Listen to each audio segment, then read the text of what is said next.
Walang pasok ngayon sa opisina. Holiday. Masarap magbisikleta. Maaga akong nagising. Tulog pa ang mag-ina ko. Tama-tama. Makakapag-good ride ako.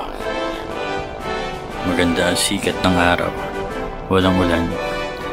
Walang ulan ng ilang buwan. El Nino. Maganda ang sibol ng mga puno sa gilid ng kalsada. Malinis din ang kalsada. Walang basura. Nakita ko ang pagsibol ng haring araw. Buti na lang walang pasok ngayon. National Day of Valor ngayon. Yung mga LGBTQA+ nasa bahay lang nila. Hindi sila lumalabas dahil National Day of Valor ngayon. Masarap sa pakiramdam na mahalikan ng sinag ng araw sa umagang ito. Tuwing April 9, ipinagdidiwang natin ang araw ng kagitingan. Dati itong tinatawag na Bataan Day, ngunit kalaunan ay tinawag ng araw ng kagitingan. Ngayong 2024, 2 araw na magkasunod na walang pasok dahil magkasunod ang National Day of Valor at ang Idil Pitir. Kaya 2 araw na pahinga sa opisina. Pero teka lang. Bakit nga ba tayo nagkaroon ng araw ng kagitingan tuwing April 9? Hinto mo muna yung pagbibisikleta mo. Yan, thank you. Balikan natin ang malagim na kasaysayan ng ating bansa. Noong April 9, 1942, ay isinuko na ang Bataan. Madalas nating marinig ang pagsuko ng Bataan. Ito ang huling probinsya na hindi nasakop ng mga Hapon. Nung isinuko ang Bataan, naglakad ang mga Pilipino at mga Amerikano ng humigit kumulang 106 na kilometro. Sila ay sumuko sa ilalim ng mga Hapon. Tayo ay sinakop ng mga Hapon hanggang sa makamit natin ang kalayaan noong 1945. Pero naisip mo ba kung ano kaya ang nangyari kung nanatili tayong sakop ng bansang Hapon? Yung mga kotse natin dito, puro JTM na sana lahat. Yung hipon natin, hindi na sinigang o kaya halabos ang luto. Gagawin na natin itong tempura. Tapos pag kumain tayo, hindi na kamay ang gamit natin, kundi mga chopsticks na. Disiplinado kaya tayo kung nanatili tayo sa kamay ng mga Hapon. Katulad pa tayo ng mga Hapon ngayon. At nakaabot kaya tayo sa pagiging first world country. Abot sa taas. Abot. Ano ba ang dahilan na tayo sinakop ng Hapon nung araw? Tayo ba ay kanilang kaaway o yung mga G.I. Joe?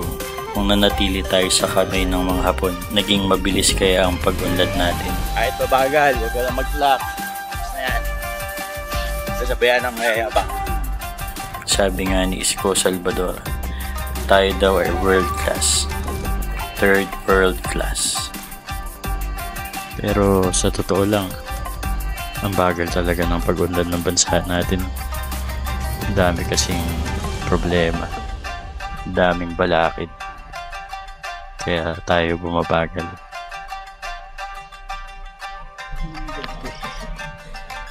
Tayong habol, mga karera. Mabagal. Okay lang yan. Pero kahit mabagal ang pag-unlad ng ating bansa, ayos lang yan. Mas gusto ko pa rin dito sa ating bansa. Masaya pa rin naman tayo dito sa ating bayan. Patuloy lang tayong lumalaban kahit minsan nauungusan na tayo ng ibang mga bansa. Importante, masaya tayo. Masaya tayong nabubuhay sa totoong mundong ito. Ang iba sa atin lagi na lang galit sa social media. Lagi na lang malungkot. Pero sa totoong buhay, masaya naman sila. Ang iba naman, masaya sa social media, pero sa totoong buhay ay malungkot. Doon tayo sa totoong mundo. Importante, paabante yung lakad natin. Paabante tayo papunta sa pag-unlad.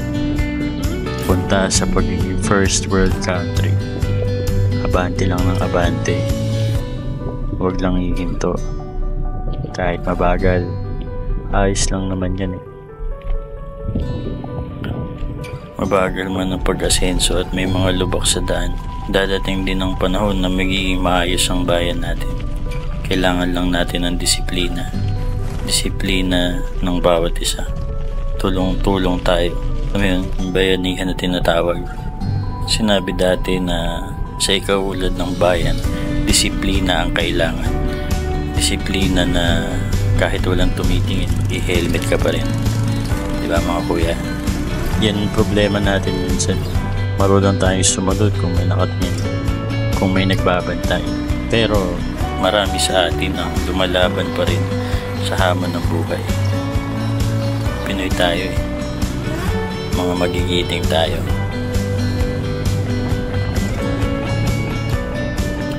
Alam mo, ibang bansa may disiplina yan eh. Kaya tayo nauungusap. Kaya nakikita natin yung mabilis nilang pag-unlad. Naiiwan na nila tayo. Pero alam mo, kayang-kaya nating pabilisin ang pag-unlad. Hitay mo.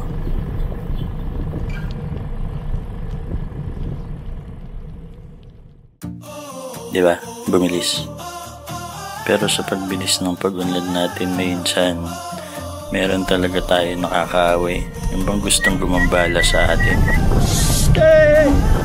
Buti na lang hindi ko binato ng water cannon yung batang yan. Sana maging maayos ng ating bansa. Sayang naman yung mga naging pagpapagal ng mga dinuno natin nung Death March. Diba? Ginuginita natin sila ngayon.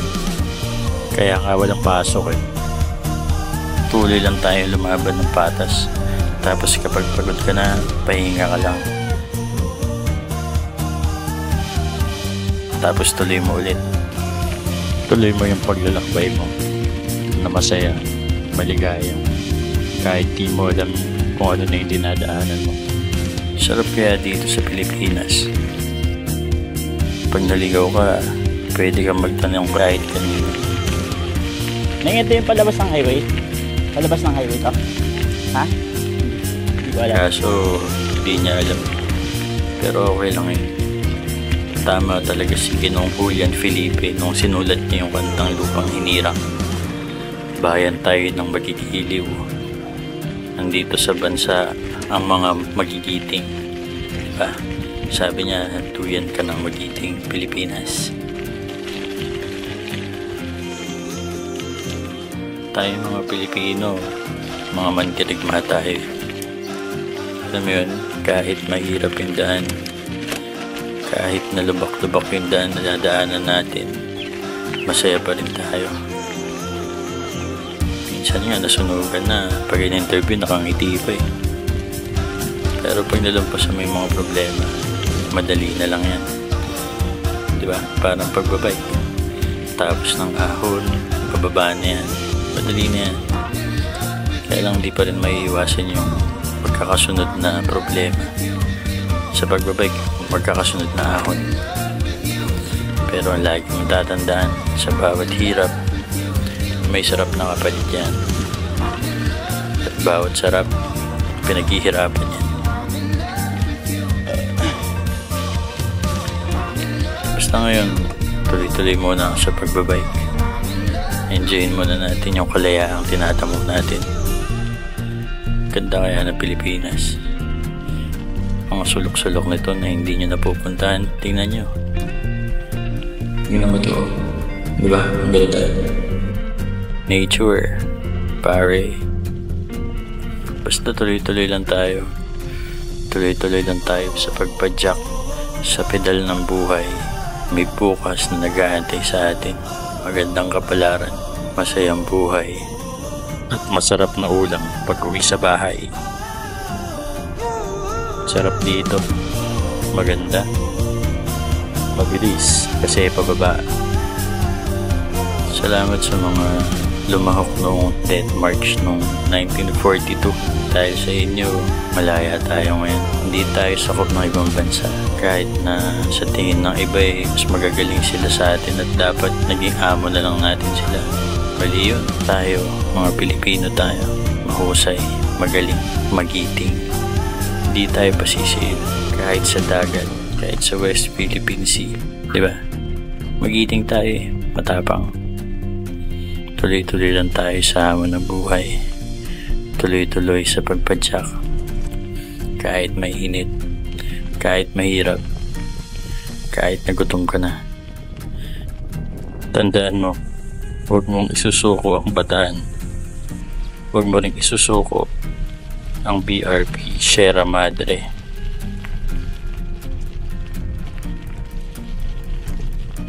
Pero pwede ka naman magpahinga. Diba? Sino bang mahabol sa'yo?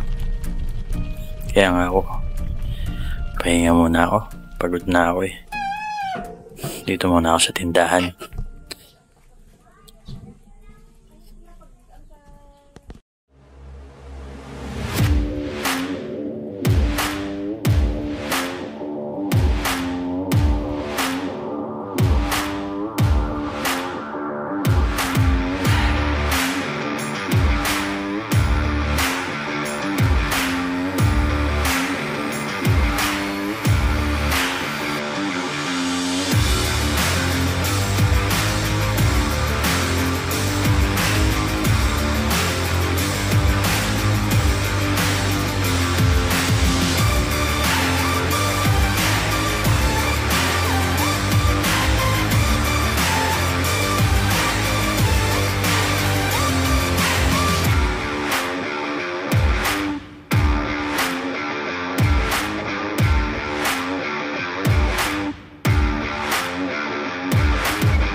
Bagal.